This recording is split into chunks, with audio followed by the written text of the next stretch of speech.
Excuse me, is anybody talking? We can't hear any. Good morning, everyone. I think we'll go ahead and get started. Thank you so much for joining us this morning. Happy Tuesday. Today we're going to talk about the Targeted Community Capital Project Competitive Grants. It's put out by the Dean's Office of Adult Career Pathways. My name is Ann Myers. I am the supervisor for the Adult Career Pathways team.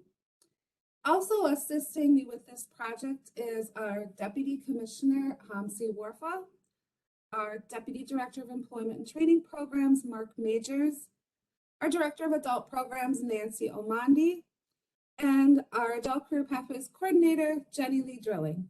She'll be helping capture all the questions that you have in the chat box. So this webinar was updated and is being recorded. It will be available online for replay tomorrow, December 15th. So if you have any questions during our presentation, please type those into the chat box. We won't be answering questions throughout the webinar, but again, we'll capture those and then we'll post them to Deeds, Grants, and Contracts webpage. If you have any questions after this presentation, please reach out to me by email only, and it's ann.myers@state.mn.us. And then again, posting those to Deeds webpage, and the web address is listed here. So today we're going to talk about a few things with this project. So we're going to go over some important dates, some legislative and administrative considerations, the targeted community capital project goals, proposal requirements, and then we'll wrap things up. So some important dates with this project. So the request for proposals was published to the Deeds Competitive Grants and Contracts website on October 22nd, 2021. The full notice is available on Deeds Grants and Contracts page, and the link is listed here. Proposals must be received via email and time-stamped received by 5 p.m. Central Standard Time on Friday, January 7th, 2022 in PDF format to the Adult Competitive Grants .deed@state.mn.us. So please note that we did extend the due date. The previous due date was December 6th. We've extended that out till Friday, January 7th. For applicants who have already submitted an application, but you would like to resubmit, take that extra time and resubmit your application, you can do so. Please email me and let me know that that is your intention. I will remove your previous submission and wait for your new application.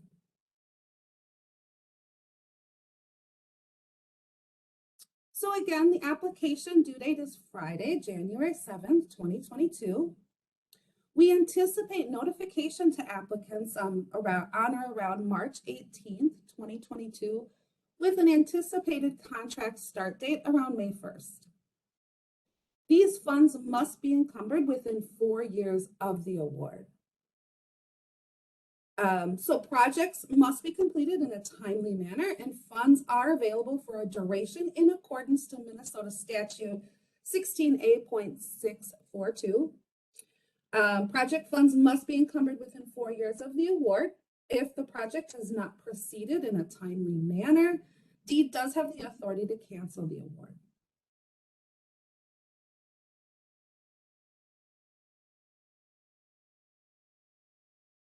Some legislative and administrative considerations for this project. So the funding authority is through the laws of Minnesota 2021 first special session, Chapter 14, Article 11, Section 41. The funding level is $18 million is available. It's online. The maximum award is $1,500,000 per application. matching funds are required unless the applicant meets the match exception criteria. And I have more information further into the presentation about that.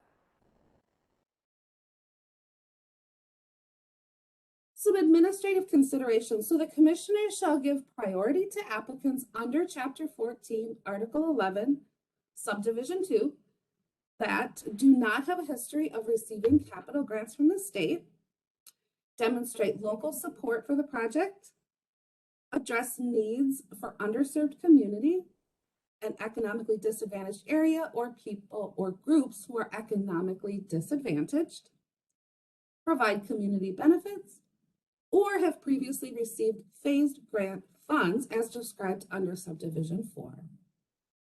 In selecting projects for this grant, the commissioner must equitably divide the total appropriation between the metropolitan areas and Greater Minnesota. Deed award decisions are final and not subject to appeal. So some of the targeted community capital project goals.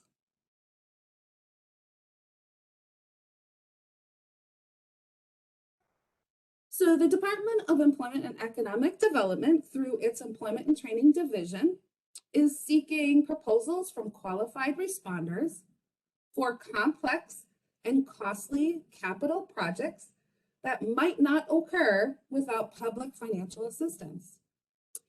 Capital projects utilizing these funds must result in providing, increasing, or expanding access to economic development, education, or workforce development programs or services to underserved communities or economically disadvantaged persons or groups.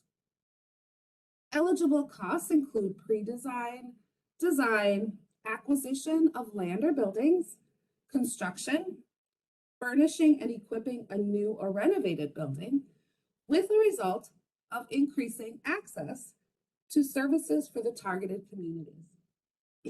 Equipment is not eligible unless it's purchased and installed upon the initial acquisition and construction of a building. Expansion or major remodeling is needed for the operation of the project.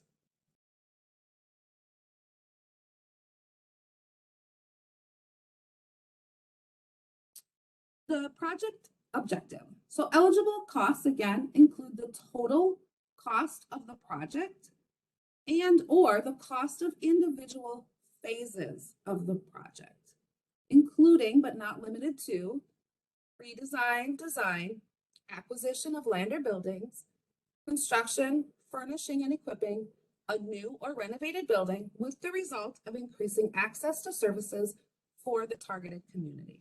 So you put the question, the chat. Just a reminder, if you could everybody could go on to mute, that would be great. Thank you. So total project or phases of the project. The grant award funds must be for the cost of the total project or specific phases of the total project. A phase is defined as a portion of the total project that can be completed with these funds. Eligible capital project costs include, again, pre-design, design, acquisition of land or buildings, construction, furnishing and equipping a new or renovated building, with the result of increasing access to services for the targeted community. Equipment is not eligible unless purchased and installed upon initial acquisition and construction of a building, expansion, or major remodeling, and needed for the operation of the project. By who? Small entrepreneurs? Mhm. To building properties or properties to be removed.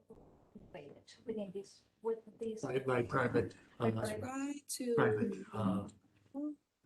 Hi, good morning, folks. If you'd be so kind as to put your, go on mute for us, because we can hear some background noise. Appreciate it. Thank you.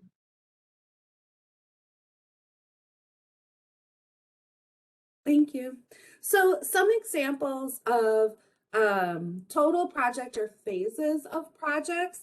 So our first example is looking at a total project equaling $6.5 million. With this project, there's 5 phases. The first phase is pre-design, and then first phase is acquisition. Then there's pre-design, design, construction, equipping, and furnishing. The application that would be submitted for just phase 1, which is acquisition, for a total of $1.5 million of the total project. And this example would show that the match funds have been secured. Example 2, our total project equals $1.5 million, which includes the acquisition and the construction totaling $1.5 million. The application for this would be for the total project. In example 3, a total for acquisition phase of a project. The acquisition is $1 million. That would be the application for the targeted community capital grant. Second phase would be equipping and furnishing, which is $500,000, but for that portion of it, this applicant has gotten a bank loan. So the above application meets the requirement of showing that full funding is lined up for the total cost of the phase of the project being requested.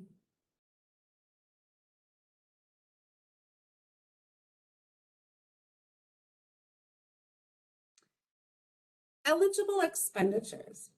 So the eligible expenditures include the acquisition or betterment of buildings or other fixed assets and other improvements of a capital nature.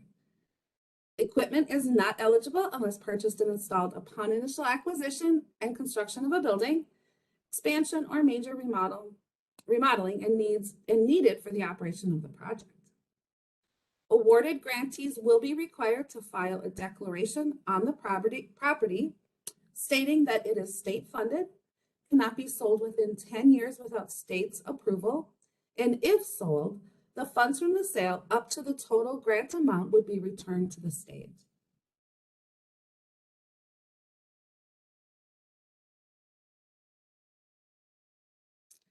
So organizations that are eligible to apply for these funds include nonprofit organizations, which are not-for-profit corporations under Section 501c3 of the Internal Revenue Code, or a tribal nonprofit under 7871 of the Internal Revenue Code that serves underserved communities or economically disadvantaged persons or groups. All nonprofit organizations must be active and fully operational. Or government entities, a city, township, county, or any political subdivision, or an American Indian tribal government entity located within a federally recognized American Indian reservation.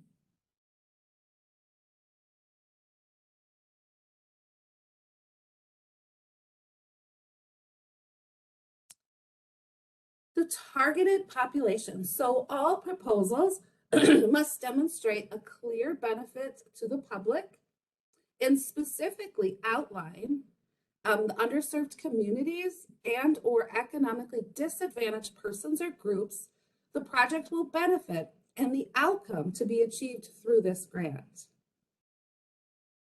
Underserved community is defined as one or more persons or groups that qualify as a minority person or person with disabilities. And economically disadvantaged is defined as one or more persons or groups that qualify as a low-income person, as defined under Minnesota Statute Section 116M.14, Subdivision 4A, or live in a low-income area, as defined under Minnesota Statute 116M.14, Subdivision 4.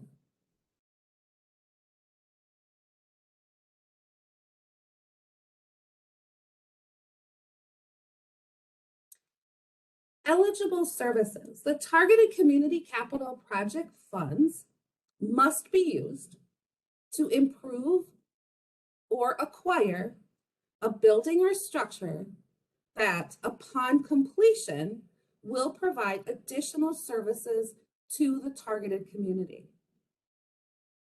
Services provided or established to the identified communities through these funds, either alone or in partnership, must increase access to one or more of the following areas.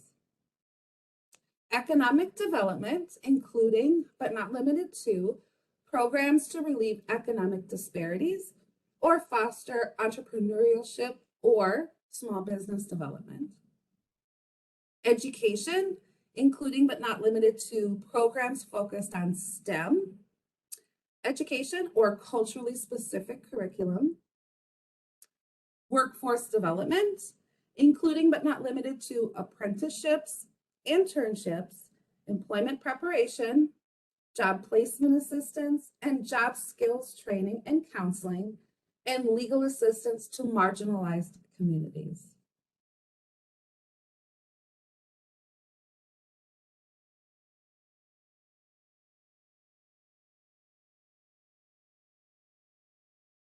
Match funds. So applicants are required to provide a one-to-one match of the requested amount unless the applicant can provide information within the application that they meet one or more of the 3 waiver criteria.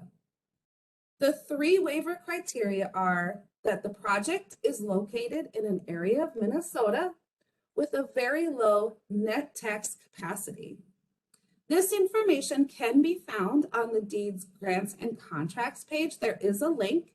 There's also a link in here to the all the cities in Minnesota and whether they qualify as an area with very low net tax capacity.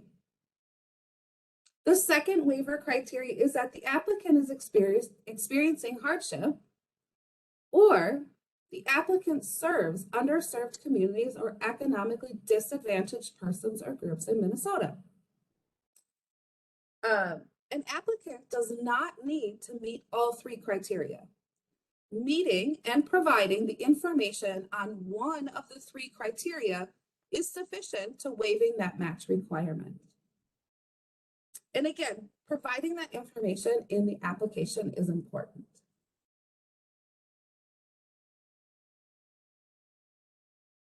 Some examples of this I have outlined. So example number 1 is that the applicant is located and serves individuals in the city of Ada, Minnesota. As seen by the net tax capacity per capita information located on Deed's website, Ada is an area of Minnesota with very low net tax capacity. Therefore, by outlining this within the application, the applicant would have met the criteria of the waiver and would not need to provide the one-to-one match. The second example is an applicant who primarily serves individuals of color at 200% or less federal poverty guideline. Regardless of the location of this project within Minnesota, this applicant would meet the waiver criteria and would not need to provide the one-to-one match. This information would need to be outlined within the application. Example 3, the applicant is a city within Minnesota located in an area that has not been identified as one with very low net tax capacity. And the residents of this city are not primarily underserved communities or economically disadvantaged individuals. Without any further information from the city about how they would meet the waiver criteria, it would appear that this applicant would need to provide a one-to-one match of the requested amount.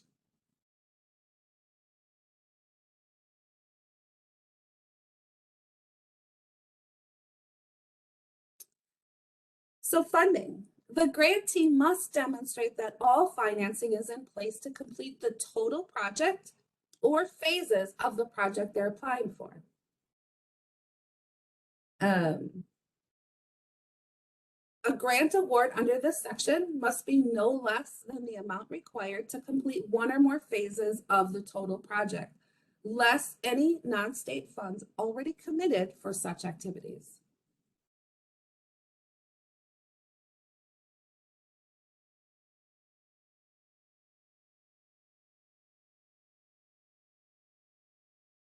So awardees are subject to full funding approval and must provide verification of any funds designated to this project above the awarded amount. Grant recipients will be reimbursed for costs incurred during this project. Grant recipients must take this into consideration within the financial plan to start up the project. Funds may be secured or committed to the total project, and these must be outlined within the application.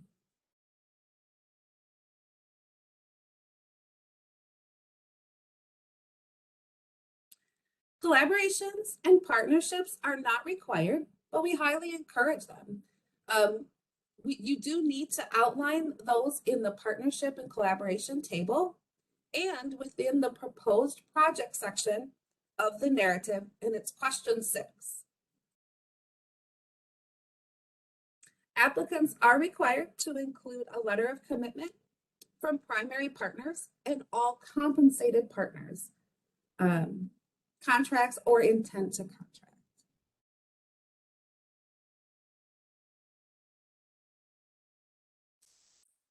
Tasks and deliverables. Reporting. Awarded grantees will be required to submit quarterly progress narratives due the 30th of the month following the end of the quarter. April 30th, July 30th, October 30th, and January 30th. The report to the legislature on or before January 31st, 2022, and every January 31st thereafter, the commissioner must submit a report as required under section 3.195 that details the grants awarded under this section, including the total grants distributed, the recipients of the grants, the services supported by the grants, and any other information the commissioner deems pertinent. A copy of this report must also be sent to the chairs and ranking minority members of the committees of the House of Representatives and the Senate having jurisdiction over capital investment and economic development. Progress towards completing the total project awarded must be reported, again on a quarterly basis, to DEED throughout the entirety of the project through project completion.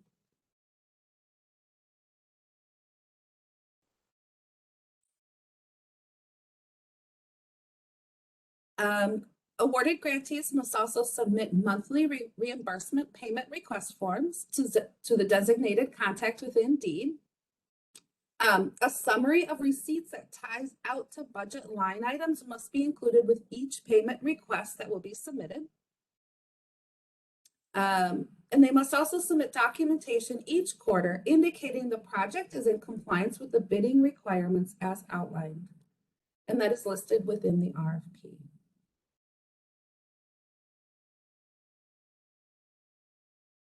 A review of proposal requirements.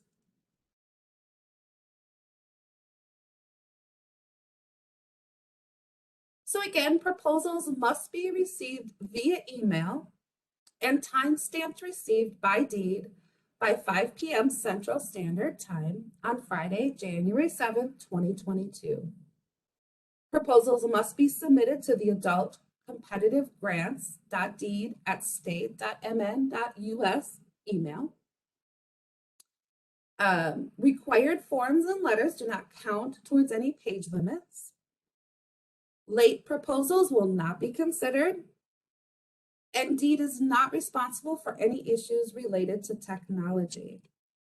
So as a reminder here, sometimes these can be rather large attachments and they have to go through the state system. So it does take some time to send these get through to our email. So please plan accordingly.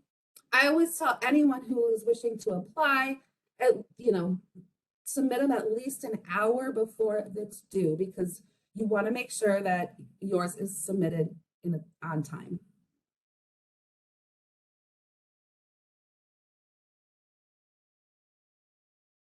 So when considering your proposal, please consider, or please be sure to answer all the questions. Make sure the emphasis is on the target populations, areas, industry sectors, innovative strategies, etc. provide solid supporting data, highlight any innovative strategies, make feasible projections, ensure all required documents are attached in PDF format, ensure the pre-award risk assessment is completed and attached in PDF format, and again, make sure to submit your application on time. We do encourage applicants to answer all the questions, but stick to the questions. Don't include any unsolicited materials. And the tips, we can go a long way at improving how you score on the proposal evaluation.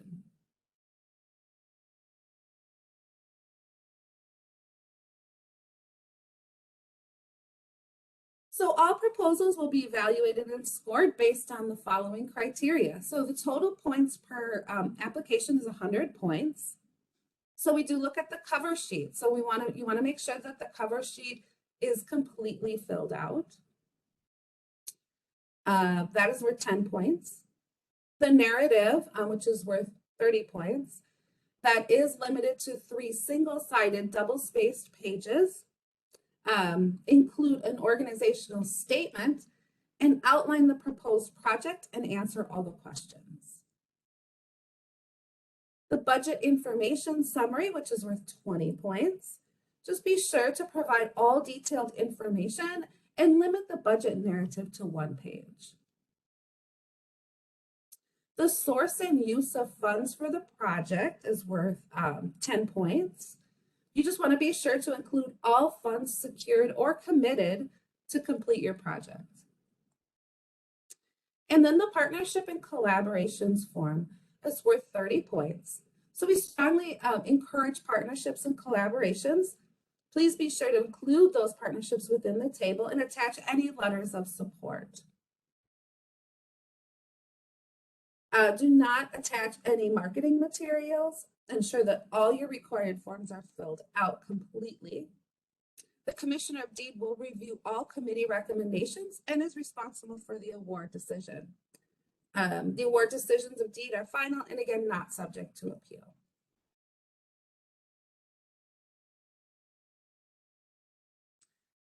Post-selection requirements, all awardees will be required to provide a tax ID and DUNS number, vendor registration, Minnesota Department of Human Rights and Workforce certificates comply with, and other state and federal requirements, including workers' compensation, affirmative action, data privacy, equal employment opportunity, the Americans with Disabilities Act, and unemployment insurance.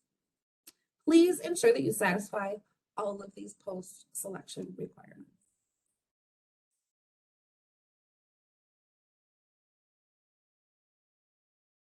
And again, all selected grantees will be required to complete these post-selection requirements listed on this slide.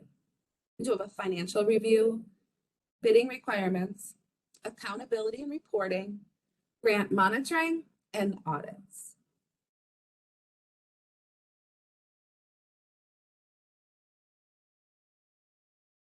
Proposal attachments. So again, Form 1, we have the cover sheet. Form 2 is the narrative. Again, it's 3 single-sided double-spaced page limit. Form 3 is the budget information summary.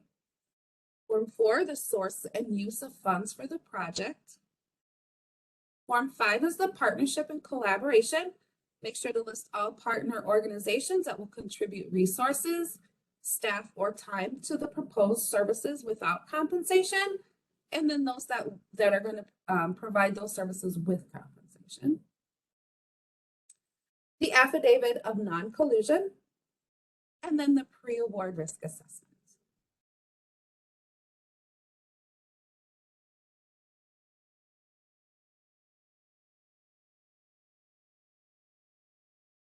Also included with the proposal attachments is the unemployment insurance consent form. Before awarding a grant, Deed will need to verify that your organization does not have any outstanding unemployment insurance tax liability. Also attached would be the conflict of interest. So proposers must comply with the Office of Grants Management Conflict of Interest Policy for state grant making by disclosing any conflicts of interest. Those could be actual, potential, or perceived that may occur before or during the grant period.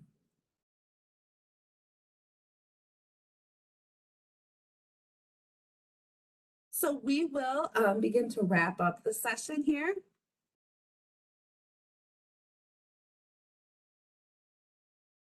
So all awarded projects will receive a deed onboarding orientation session via webinar. The date and time to be determined. When you receive funding under the Adult Career Pathways Department, we work with you to get this program rolling right from the word go. We are there for you before, during, and after any projects. So this in orientation session, we'll cover contracting, we'll cover financial reporting requirements, monitoring, quarterly narrative reports, and we answer all kinds of questions and comments. In addition, all awarded projects will be provided ongoing support from deed staff.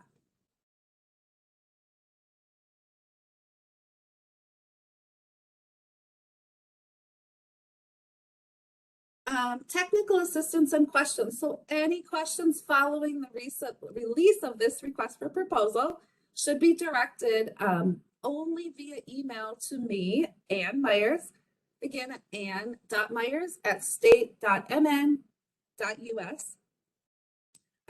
Deed staff will post responses to our frequently asked questions on Deed's webpage on the contracts, grants and contracts opportunities page. And I've been posting them about once or twice a week.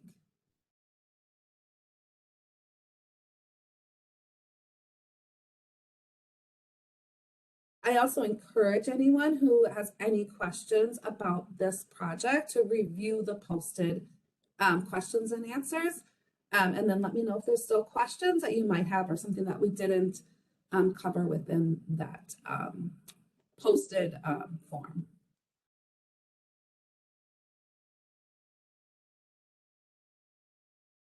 Research and data assistance is available. So to strengthen grant proposals, you might find it handy to get some relevant and timely data on the economy and labor market, including in-demand careers, industries, and jobs in your regions. Staff are available to assist with data requests at no cost. Please see our data center for a list of data tools and regional staff contacts. The link is here for data from our research and analysts and labor market information at Minnesota Department of Employment and Economic Development. Any questions to Orion Casali? And again, I did post to Deed's grants and contracts page a link for information about the net tax capacity per capita to find out if you see that your city is listed as one that meets that waiver criteria.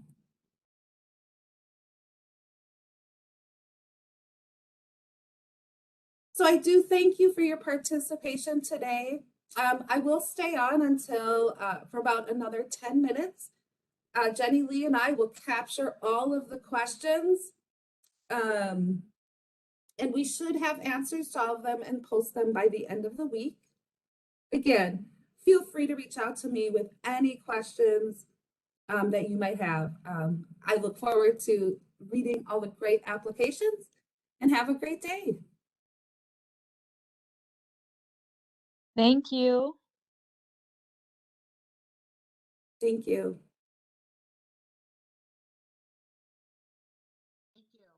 Thank you. I have a question. Hello? Yep. Hi. Are you leaving this time just a brief moment to receive questions? Is that what I heard you say? Yep, I'll stay on for about another 10 minutes. Just if you have any questions, throw them in the chat.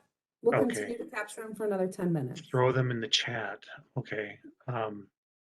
Yeah, Kurt, Yeah. we're asking people to put them in the chat because then we're going to post them afterwards. For those Oh, I who see. weren't So able you're to not participate. going to answer in this format. Correct. Understood. That makes sense. All right. I sure appreciate it.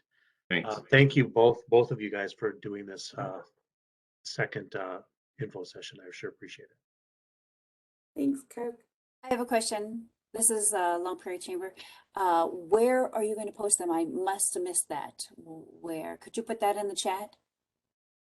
Yep, it looks like Jenny Lee just put it in the chat. Um, It's the deed grants and contracts webpage. okay, there we go. Okay, good. I didn't scroll down. Thanks. Yep.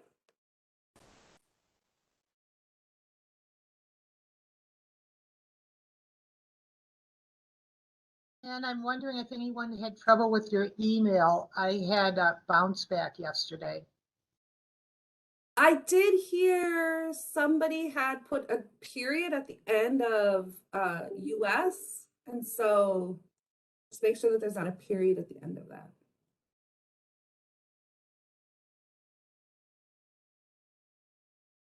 That was probably it.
And if you're not taking questions, I assume there's no reason to stay on.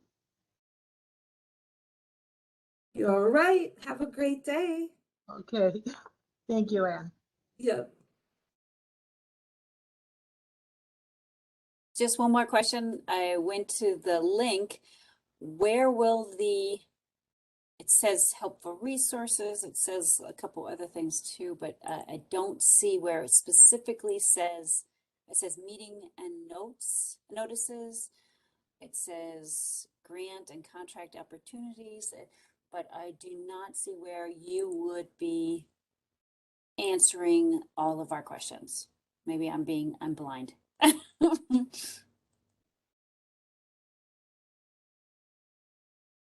Is it showing all the different grants listed on the Yes, webpage? and then I clicked on targeted thing and it has the, Yep. Is that where we would go then? Yep, it'll Yep. be underneath the targeted community capital project grant program. Yep, so it might not show it right now just because we took everything down from before. So we'll be putting it all back on there, the presentation and everything. Kind of, it'll be towards the bottom under the word webinar. Thank you very much. Appreciate it. Not a problem. Have a good day. Take care. Thanks.